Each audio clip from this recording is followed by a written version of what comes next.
Hello everyone, నా పేరు కార్తిక్. మీరు చూస్తున్నారు కార్తిక్ టెక్ ఇన్ తెలుగు. ఈరోజు మన వీడియో వాట్సాప్ గురించి. వాట్సాప్లో సెట్టింగ్స్లో రండి, ప్రైవసీ ఆప్షన్ ఉంటుంది. కొంచెం అలా కింద స్క్రోల్ చేస్తే అడ్వాన్స్డ్ సెట్టింగ్స్ ఉంటుంది.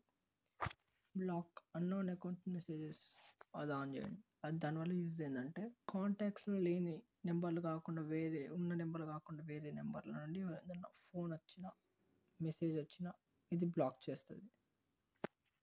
Protect IP address in calls, ఇది కూడా సేఫే. ఇది కూడా ఆన్ చేయండి. డిసేబుల్ లింక్స్ ప్రివ్యూస్, ఇది కూడా ఆన్ చేయండి. మనం అందరం ఐఫోనే కొంటే సెక్యూరిటీ ఉంటుంది అనుకుంటూ ఉంటాం, కానీ అదంతా అబద్ధం. మన ఆండ్రాయిడ్ ఫోన్లో కూడా ఉంటాయి సెక్యూరిటీ, కానీ మనకు తెలియదు. So thank you.